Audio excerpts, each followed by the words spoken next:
Hello and welcome to this edition of Caring, where this week we're going to focus on the Roma people here in Europe. Roma, gypsies, travellers. This is a people difficult to define and as a result easily tagged by stereotypes. The Roma are a people with ancient origins, dispersed across the world but linked by blood, by language, by their traditions, by their spirituality and, as you'll see in this report, by the discrimination and racism they're often subjected to.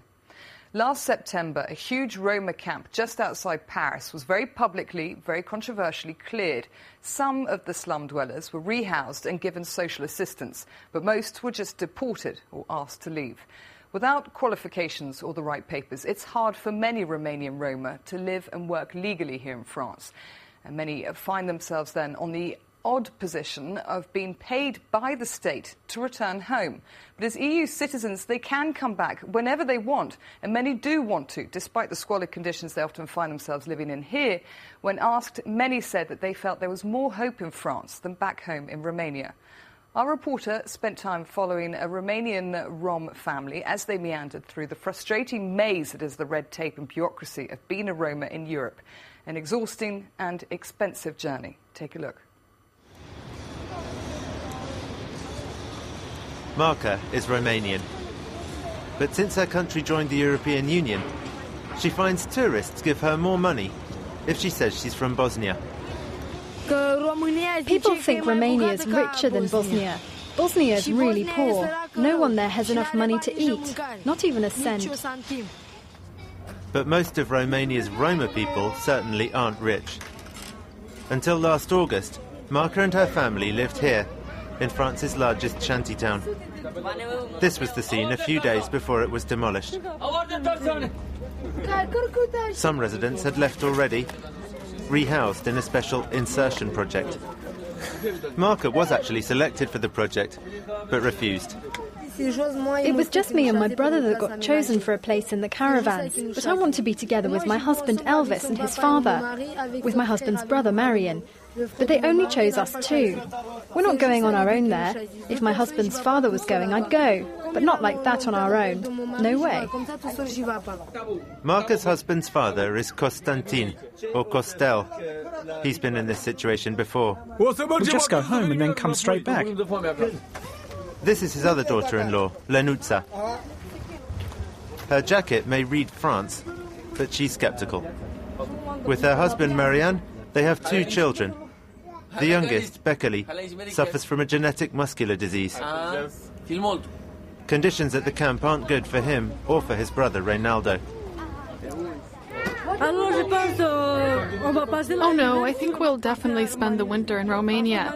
It's too hard to be on the street like that. With no more camp here, with kids, it's hard to be on the street.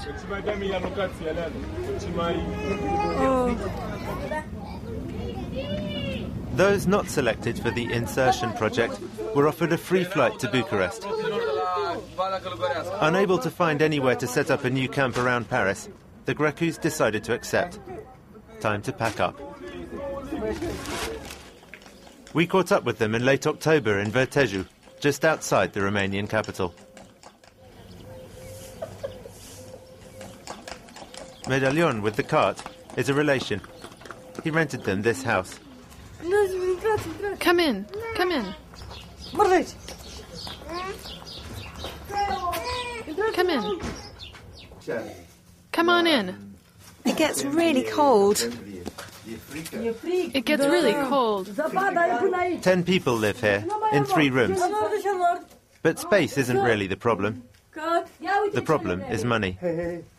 We don't have anywhere to work. Before, there used to be farms, there used to be building sites. We worked, but now there's nothing. The fire communicates with the one in the other room. Here, see? So we save wood. This is the TV room. French TV. We like to watch French TV. The best thing for us is to go back to France again, then we'll find work. The TV is the house's only modern convenience. Marka and Lenuța head out to fetch water.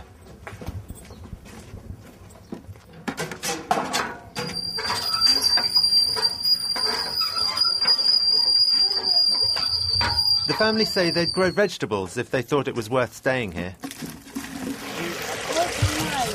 For now, they have been pickling celery. It's salt and water. Want some more? In 2 days it'll be nicer. We'd like to stay here and not go abroad where everyone has a problem with us. We'd like to stay here, settled in our own country. I think it's because we're Tzigani that they pay us so little if they do employ us. They don't like us. And when I was at the hospital, they put us in a Tzigani-only ward. The Tzigani, a pejorative term the Roma use to describe themselves, feel no more welcome here than they do in France. Obviously it's better over there, even if I don't speak French. You can make money there. Here, we don't have a penny. With the hospital unable to cure Bekali's illness, Lenuța and Marka make regular visits to the Sfântul Anton Church, nearly 2 hours away in central Bucharest.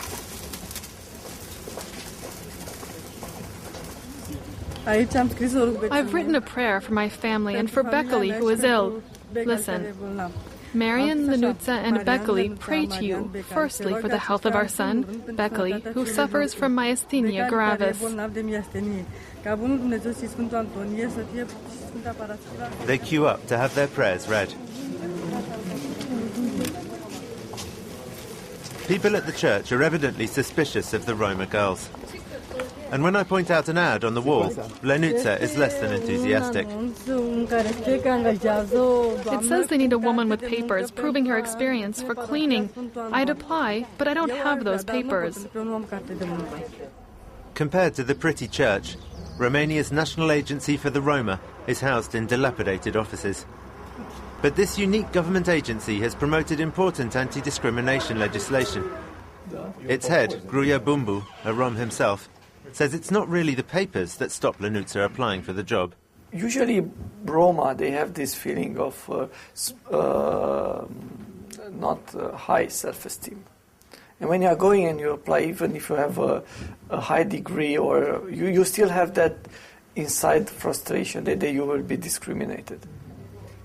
BUMBU and his head of cabinet agree that the discrimination is real, especially for jobs that involve serving customers or dealing with money. If the employer in the end will not hire the Roma woman, which will be very visible in his cafeteria, then even if we have the discrimination law, even if we have the public policies in employment, that will not be effective. When we return to Verteju a few days later, Costel, Satarava, Elvis and Marka have all left. They went because the minibus driver came by and said, "Come on, we have to go now. We can't wait. If you want to go to France, it's either now or in a month." But Lenuța and Marian are staying. They need to stock up for the winter. Lenuța calls her parents in Videle, a town about an hour away. The council there is offering grants for firewood, they say. Come and apply. Lenuța's father on the left knows the council staff well. $250 lei. How much wood does that buy? Enough for a month, max. And the winter lasts 3 months. Unlike most Roma her age, Lenuța can read and write perfectly. She went to school just around the corner in Videle. We went back for a visit. It's changed so much. It's changed so much. It's prettier. The teachers seem happy to see you. Are you glad? Yeah, they're happy, I think. One teacher remembers Lenuța with some regret, though. She was top of the class. We wanted her to become a teacher, but she dropped out before finishing her studies. She was best in the class and well behaved. Why did you drop out? Why? Because the Roma tradition says that if as a woman you're not married by 16 or 17, you're old and you'll never get married. And so, far from teaching, Lenuța's main income in recent years has been from begging. Her mother-in-law is already back at the Eiffel Tower, still convinced that this is worth it. We're happy we came back. Yes. Prejudice has it that Roma people don't want to work. But in Argenteuil, another Paris suburb where a new shantytown has been set up, Elvis and his father are up at 4:30 a.m. to catch their suburban train. These French guys came to our camp and said, "Who wants to work?" So we said, "Yeah," and went with them. This is their third day, earning €40 for 10 hours' work shifting refuse. They're happy to have found this job after weeks of nothing, even if it is nearly 2 hours' ride away. It's cold. Let's warm up a bit. What can you do? This is life. You have to survive, don't you? The job is for 2 weeks only.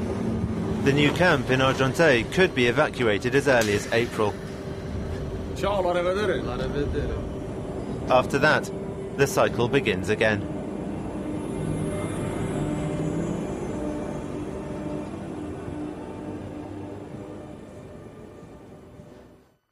Well, that's it for this edition of Caring. Thank you very much for watching. Until the next time, bye-bye for now.